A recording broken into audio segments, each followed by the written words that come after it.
आज सकाळी मला काही आमदार इथे भेटले आणि आमदारांनी मला सांगितलं की आम्ही सर्वप्रथम 29 आमदारांचं मी अभिनंदन करतो। एकत्रपणे येऊन त्यांनी मुख्यमंत्र्यांची भेट घेतली आणि मुख्यमंत्र्यांना त्यांनी सांगितलं हे जे काही उपवर्गीकरण आहे ते बंद करा। Across the all the party आम्ही एकत्र झालेलो आहे। बीजेपी मधले देखील आमदार जे अनुसूचित जातीचे आहेत ते देखील एकत्र आले, एक अभेद युती झाली। आपल्याला सांगू इच्छितो त्या आमदारांनी मला जे सांगितलं, मुख्यमंत्री एवढे सिरियस दिसले नाही भीमरावजी। आम्ही निवेदन दिलं, निवेदनाकडे बघितलं आणि सांगितलं पुढच्या वेळेला मी काहीतरी निर्णय घेतो। मुख्यमंत्री ज्या काही घोषणा दिल्या, मुख्यमंत्री होश में आओ, त्याप्रमाणे या मोर्चाच्या माध्यमामधून महाराष्ट्राच्या मुख्यमंत्र्याला सांगू इच्छितो, बाबा तुम्ही होशमध्ये या आणि उपवर्गीकरणाला आमचा विरोध आहे। या महाराष्ट्र उपवर्गीकरण होऊन देणार नाही। या लोकांची आत्मीची राहिलेली आहे संपूर्ण देशामध्ये।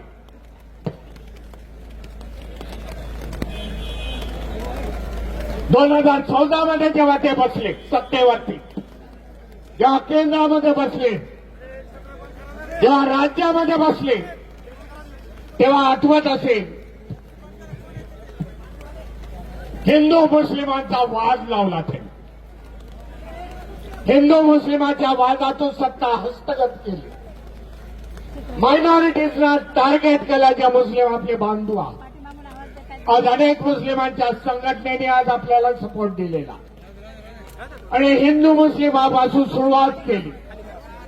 महाराष्ट्रामध्ये एका बाजूला ओबीसी, दुसऱ्या बाजूला मराठा समाज यांच्यामध्ये वाद लावला। आज गावागावामध्ये गेला तर काय आहे, गावागावामध्ये एक दुसऱ्याला एका ज्या अँगलने बघितलं जातं, विषमतेने बघितलं जातं। एका बाजूला मराठा आहे, दुसऱ्या बाजूला ओबीसी आहे।